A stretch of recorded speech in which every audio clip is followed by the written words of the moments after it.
Malcolm Turnbull from Japan has vigorously defended the ASIO Aspire chief, Duncan Lewis. I want to bring in the foreign editor of The Australian, Greg Sheridan.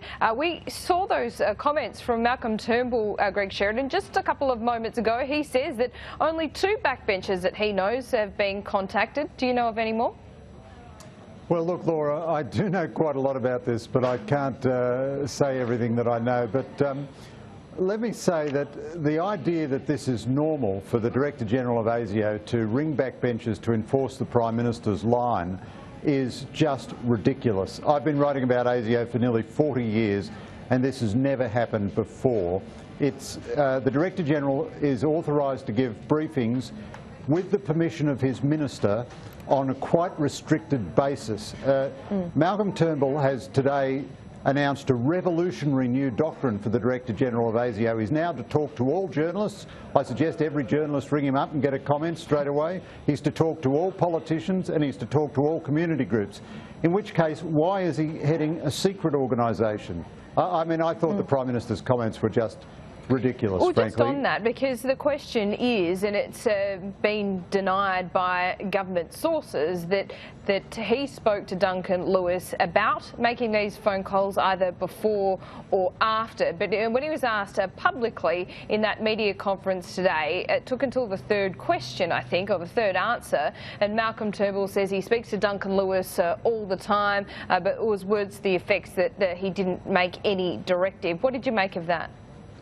Well, I thought they were the words of a Prime Minister under pressure, most unaccustomed for Malcolm. He hasn't been under much pressure since he's become Prime Minister. And they were very loyally words. I mean, he says he talks to Duncan Lewis all the time. He says that his own comments on Islam and security are the things that ASIO tells him to say. And he says he encourages Duncan Lewis to talk to everybody else, but then he says he didn't encourage him to make these specific phone calls. I think, you know, that was a denial about as shaky and feeble as you could possibly imagine. A very fine lawyer's comment. But look, no Director-General rings politicians without political clearance. It's just fantasy land to suggest otherwise, and in my experience of 38 years of writing about this, I've never seen a Director-General ringing backbenchers to get them to toe the Prime Minister's line on a political issue. That is the wrong way to manage the internal politics of the Liberal Party. Liberal MPs that could be classified as being in the so-called Abbott camp see this as being directed at the former Prime Minister Tony Abbott, because of course in recent weeks he's written about the need for Islam to go through a reformation. Do you think this was directed at the former Prime Minister?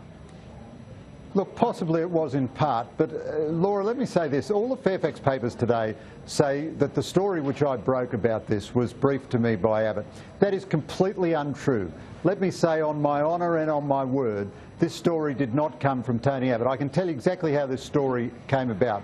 I saw Duncan Lewis's comments and all the background briefing that ASIO was doing, and I thought, good God, this is very weird for a Director-General of ASIO.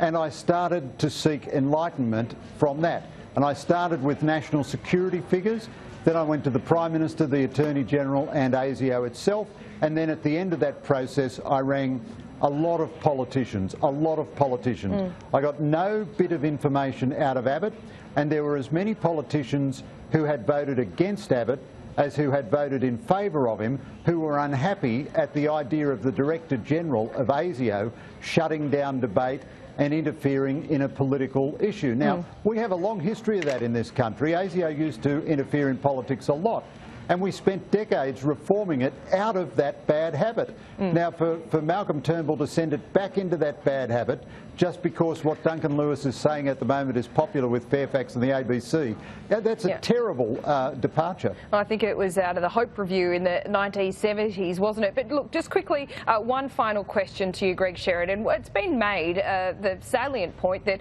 what Duncan Lewis is saying to MPs privately, he has said publicly. Not only he said it, but his predecessor, David Irvine, has made these comments publicly as well. So I guess playing devil's advocate, what's the big deal?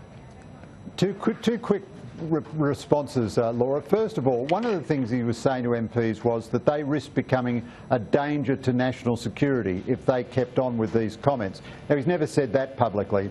And secondly, a Director-General has to exercise very shrewd and careful judgment. Sometimes it's all right to say something in a measured way in a speech, but you don't get into the middle of a matter which is a matter of partisan controversy. It wasn't only Abbott, it was a lot of other coalition MPs who spoke about the problems with Islam, and no Director-General of ASIO should inject himself into the middle of that. He should speak privately until the controversy blows over. Foreign editor of the Australian newspaper, Greg Sheridan, thanks so much for your time this afternoon. Thanks, Laura.